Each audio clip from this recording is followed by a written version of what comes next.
C leader ಯಾರಪ್ಪ ಇಂಡಿಯಾದಲ್ಲಿ ಕಾಂಗ್ರೆಸ್ಸಿಗರ ಒಳಗೆ ಅಂತಂದ್ರೆ ಈ ಸಿದ್ದರಾಮಯ್ಯನವರು ಅನ್ನೋದಕ್ಕಾಗಿ ಅವ್ರಿಗೆ ಪ್ರಾಶಸ್ತ್ಯನ ಕೊಡ್ತಾ ಇದ್ದಾರೆ. ಇದು ಒಂದೇ ಕಾರಣ. ಇನ್ನು ಎರಡನೇದು ಡಿ ಕೆ ಶಿ ಅವ್ರಿಗೆ ಕೊಟ್ಟರೆ ಸಿ ಎಮ್ ಮಾಡಿದರೆ ಏನೋ ಅವ್ರು ಒತ್ತಡಕ್ಕೆ ಮಾಡೋದು, ಕೆಲಸ ಮಾಡಿದ್ದಾರೆ ಇಲ್ಲ ಅಂತಲ್ಲ, ಪಾರ್ಟಿ ಸಲುವಾಗಿ ದುಡಿದಿದ್ದಾರೆ, ಪ್ರಾಮಾಣಿಕವಾಗಿ ಮಾಡಿದ್ದಾರೆ, ಎಲ್ಲರೂ ಸರಿ. ಆದರೆ ಕಾಂಗ್ರೆಸ್ನ ಡ್ಯಾಮೇಜ್ ಮಾಡೋ ಸಲುವಾಗಿ ಇವ್ರನ್ನ ಸಿ ಎಮ್ ಮಾಡಿದ್ವಪ್ಪ ಅಂತಂದ್ರೆ CBI ಅದರ ನಮ್ಮ ಮೋದಿ ಸರ್ಕಾರ CBI ಅಥವಾ ED ಪ್ರಯೋಗ ಮಾಡಲಿಕ್ಕಿಲ್ಲಿನ ಈ ರಾಜ್ಯ ಸರ್ಕಾರದ ಮೇಲೆ, ಕಾಂಗ್ರೆಸ್ ಸರ್ಕಾರದ ಮೇಲೆ ಅನ್ನುವಂಥ ಇನ್ನೊಂದು ಭಯ ಅವ್ರನ್ನ ಕಾಡ್ಲಿಕ್ಕೆ ಶುರುವಾಗಿಬಿಟ್ಟದು ಇವತ್ತು ರಾಹುಲ್ ಗಾಂಧಿ ಅವ್ರಿಗೆ. ಹೀಗಾಗಿ ರಾಹುಲ್ ಗಾಂಧಿ ಅವರು ಭಾಳಷ್ಟು ತೂಕದಿಂದ ಭಾಳಷ್ಟು ಎಚ್ಚರಿಕೆಯಿಂದ ಮಾಡ್ತಾ ಇದ್ದಾರಂತ. ಇದಕ್ಕಾಗಿ ಅವರು ಇವತ್ತು ಸ್ವಲ್ಪ ಇದು ಪೋಸ್ಟ್ಪೋನ್ ಇರಲಿ, ಇವ್ರದ್ದು ವಯಸ್ಸದ ಅನ್ನುವಂಥ ಕಾರಣ ಹೇಳಿರ್ಬೋದು, ಮತ್ತೇನಾಗಿರ್ಬೋದು.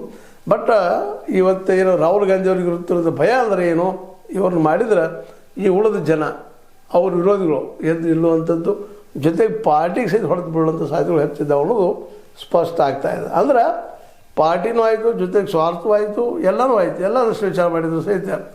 ಮತ್ತು ಹೈಕಮಾಂಡದಲ್ಲೇ ಇವರಿಗೆ ಸಿದ್ದರಾಮಯ್ಯನವ್ರಿಗೆ ಹೆಚ್ಚಿನ ಬೆಂಬಲ ಇರೋದರಿಂದ ಸಹಜವಾಗಿ ಇವರು ಇಲ್ಲಪ್ಪ ಈ ಸಲ ನಿಮ್ಮನ್ನ ಏನೋ ಒಂದು ಸ್ವಲ್ಪ ಟೈಮ್ ತೊಗೊಳ್ತೀವಿ, ವೆಯ್ಟ್ ಮಾಡಿರಿ ಅನ್ನೋಂಥ ಮೆಸೇಜ್ ಕೊಡ್ತಾ ಇದ್ದಾರೆ ಅಂತ ಅನ್ನಿಸ್ತದೆ. ಆದರೂ ಡಿ ಕೆ ಶಿವಕುಮಾರ್ ಅವರು ಇಷ್ಟು ನರ್ಮ್ ಆಗಿದ್ದಾರೆ. ಸರಿ, ಅದು ಪಾಪ ಸಹಜದ, ನಾನು ಎಷ್ಟು ವರ್ಷ ದುಡಿದಿದ್ದೀನಿ, ನಾನು ಮಾಡಬೇಕಾಗಿತ್ತು ಅನ್ನೋದು ಅಭಿಪ್ರಾಯವಾಗಿರ್ಬೋದು. ಬಟ್ ಇದು ಸುಳ್ಳಿನಲ್ಲ. ಯಾಕಪ್ಪ ಅಂತಂದ್ರೆ ಈ ಒಂದು ದಿಶೆಯಲ್ಲೇ ಈ ನಮ್ಮ ಈ ಎಲ್ಲ ಕೇಂದ್ರ ಸರ್ಕಾರ